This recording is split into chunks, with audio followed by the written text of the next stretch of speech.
అందరికీ నమస్కారం. పాత్రికేయ సోదరులందరికీ మన పద్మభూషణ్ అవడం చాలా సంతోషంగా ఉంది.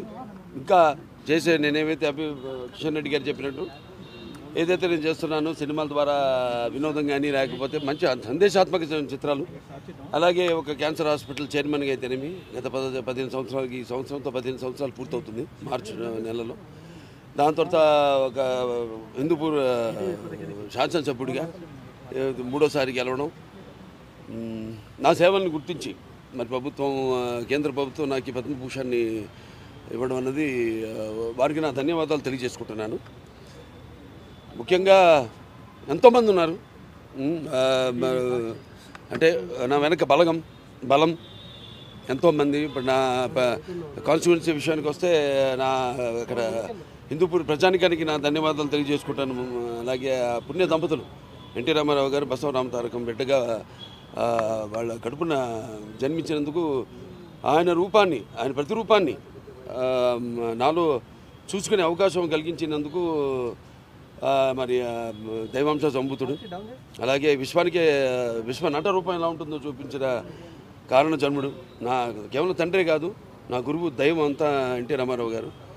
మరి ఆయన ఒక బిడ్డగా పుట్టడం, అలాగే క్యాన్సర్ హాస్పిటల్ ఏదైతే ట్రస్ట్ మేము నడుపుతున్నామో అక్కడ మా డాక్టర్లే, మా బోర్డు మెంబర్స్ అయితేనేమి, అడ్మినిస్ట్రేషన్ సైడ్ అయితేనేమి, లేకపోతే మా డాక్టర్లు, మెడికల్, పారామెడికల్, అలాగే నర్సింగ్ స్టాఫ్ అంతా కూడా వాళ్ళందరి, అలాగే చలనచిత్ర పరిశ్రమ విషయానికి వస్తే నా నిర్మాతలు, అలాగే నా దర్శకులు, నా తోటి కళాకారులు, సాంకేతిక నిపుణులు అందరూ ఇంకా స్ఫూర్తి, అంటే మళ్ళీ వెన్ను తట్టి ఇంకా మంచి ఒక ఆక్సిజన్ మళ్ళీ నింపినట్టు మళ్ళీ ఇంకా మంచి ఇట్లాంటి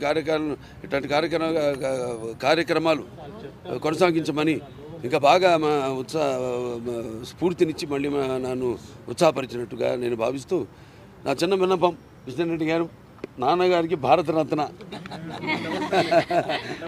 అది అంటే ఏదైనా ఇంకా దాని గురించి అందరి కోరిక, కేవలం ఆయన అభిమానులే కాదు మొత్తం ఆంధ్ర తెలంగాణ రాష్ట్ర ప్రజలు ఎక్కడ తిరుగురున్నా అక్కడ వారందరి కోరిక అది కూడా త్వరలో నెరవేరాలని భగవంతుడిని కోరుకుంటున్నాను. నేను నాకు ఎంతో స్ఫూర్తిదాయకమైన ఎంతోమంది ఉన్నారు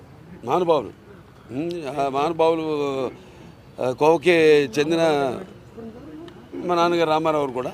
సో వారందరినీ ప్రేరణతో ఇప్పుడు ఇచ్చిన ఈ యొక్క ప్రోత్సాహంతో ఈ యొక్క పద్మభూషణ్ అన్నది బిరుదుగా కంటే కూడా అది నేను ఒక రెస్పాన్సిబిలిటీ, బాధ్యత. ఇంకా చేస్తున్నాం ఎటువంటి నిస్వార్థంగా ఏమీ ఆశించకుండా, కానీ దానికి ప్రతిఫలంగా ఇచ్చినందుకు నా అభిమానులు అయితేనేమి ఎవరైనా నా నుంచి ఏమి ఆశించరు. వాళ్ళు నేను చేసే పనులే వాళ్ళు ఆశించేది. దానికి ఇది వెన్ను తట్టి ఇంకా ఇటువంటి మంచి పనులు, ఇంకా ఈ చేస్తున్న పనులు కొనసాగించమని, ఇంకా వేరే మంచి పనులు కూడా చేయడానికి ఎంతో ప్రోత్సాహదాయకంగా అని నేను తెలియజేసుకుంటూ కృతజ్ఞతలు.